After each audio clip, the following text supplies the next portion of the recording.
HFN alias Nanang, 27, pelaku pembunuhan terhadap siswi SMP di Desa Lubuk Saban Kecamatan Pantai Cermin Kabupaten Serdang Bedagai berinisial AS, 13, berjalan dengan tertatih-tatih ketika dihadapkan ke awak media dalam kegiatan pers rilis di Polres Serdang Bedagai, Senin, 16 Desember 2024. Kedua betisnya diperban setelah ditembak polisi saat proses penangkapan.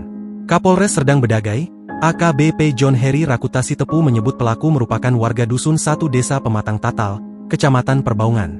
Desa Pematang Tatal dan Desa Lubuk Saban saling bertetanggaan meskipun sudah beda kecamatan. Motif pelaku awalnya hanya ingin menguasai sepeda motor korban. Baru kemudian setelah itu terbesit untuk melakukan ruda paksa.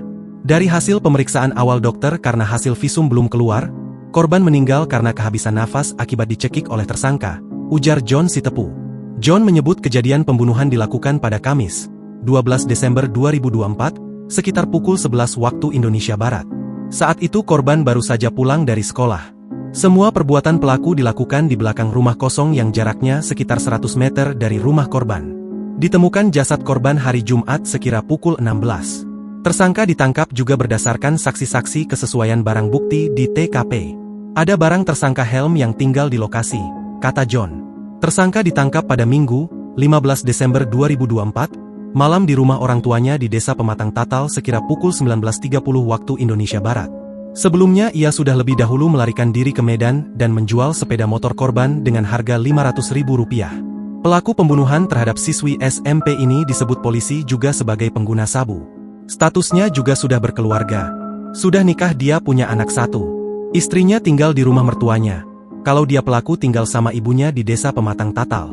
Sudah nggak serumah sama istrinya, ujar Kasat Reskrim Polres Serdang Bedagai, AKP Doni Pance Simatupang, Senin, 16 Desember 2024. Doni pun menyebut motif pelaku melakukan perbuatan ini karena ingin menguasai sepeda motor korban yang dipakai untuk ke sekolah. Kita terus mendalami keterangan pelaku saat ini. Kata dia sepeda motornya itu digadai Rp500.000 dibayar nanti jadi Rp550. Uangnya dipakai untuk segala macam, foya-foyalah, katanya. Awalnya ia mengaku hanya ingin merampas sepeda motor korban.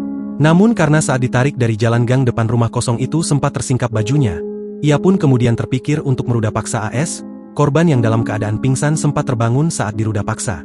Karena takut suara teriakan korban didengar orang lain, korban pun kemudian dicekik oleh pelaku hingga tewas.